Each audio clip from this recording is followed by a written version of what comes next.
College is confusing. Pretty cool. A roller coaster. Swag and a movie. College is gonna be the best 5 years of my life. On one hand, you know it's coming, and you've been excited about it for a long time. But you get there and you realize it is way different than you thought it would be. You're in a new city, and sometimes even a new state. You don't have money, you don't have a house, sometimes you don't have a car. You don't have a kitchen to make food, and you don't really have friends or family there.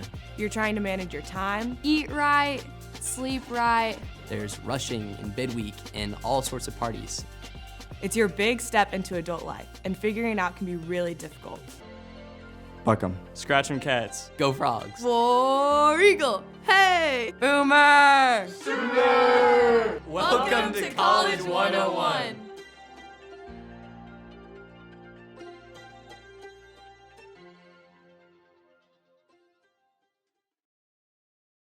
Hi, I'm Alyssa Gribble, and I just finished my first semester at OU. The first thing that I did when I went to college was join a sorority.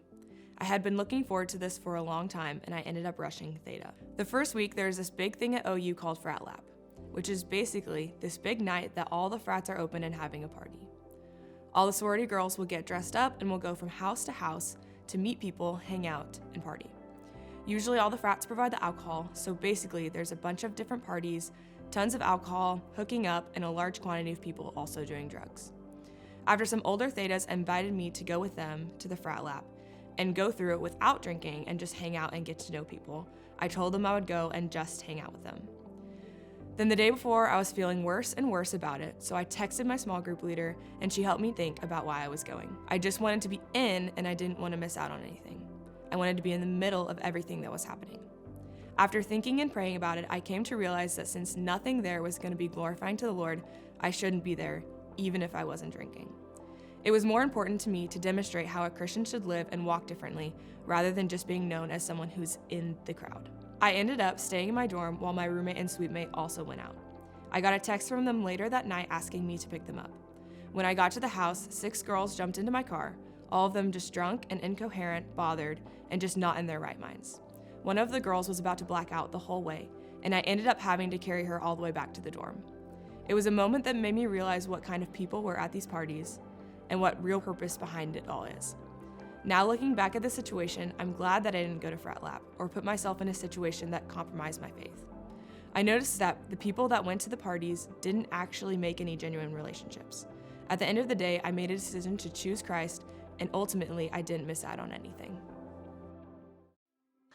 My name is Callie Todd. I go to Auburn University and I rushed Chi O. So the second night of school, my pledge class, which is the girls my age in my sorority, we got invited to a pledge party with a frat at an apartment. And I wanted to go, I wanted to see what it was like. It was my first ever college party, so I wanted to be a part of it, but I didn't know who to go with. And so before that, I found a group of girls in my pledge class that were gonna go and just wear like a t-shirt and shorts, and I was like, these are my kind of people. So right when we got there, a guy, the first thing that happens, he leads us into the bathroom and he's like, hey, like these are for you. And we look in the tub and the tub is filled with alcohol and ice, which was just an interesting sight to see. And in that moment, I really had to make a decision because no one around me knew who I was. No one would question it if I just grabbed a drink and started drinking. No one knows my character.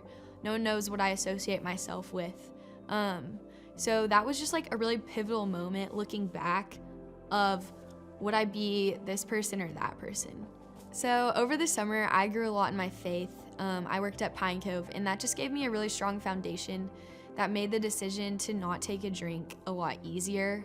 Looking back, I think if I hadn't had that strong foundation, it would have been a lot easier decision to just take a drink and fit in with the crowd and do the cool thing. The girls that I was with ended up not drinking either, which made it an even easier decision.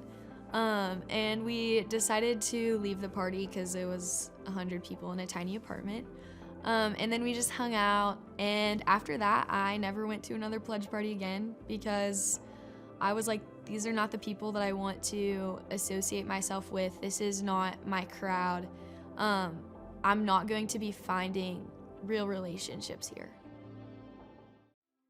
Hi, I'm Landon Earl. I just finished my first semester at TCU, And when I look back on my semester, my mind keeps on going back to this one moment at Frog Camp, which is TCU's extended orientation camp. I was raised in a Christian household. The majority of my social life came from church, so it was never abnormal for me to talk about my faith.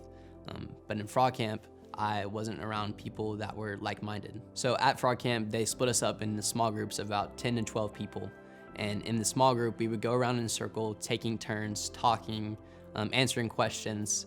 And one specific question kind of threw me off guard. It was, what specific person, thing, or idea do you think has shaped you into who you are today? My initial thought was, why are we talking about such a deep question when there's basically the only common thing between us is TCU? I was one of the last people to answer the question, and everyone before me said something along the lines of my dad or my mom or this specific person. So when it came my turn to answer the question, two options popped up in my mind. Option number one was I could fly under the radar and sort of go with the crowd and say something similar to what everyone else had said.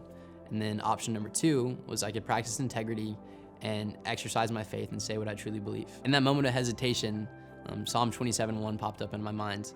It says, "The Lord is my light and my salvation. Whom shall I fear? The Lord is the stronghold of my life. Of whom shall I be afraid?"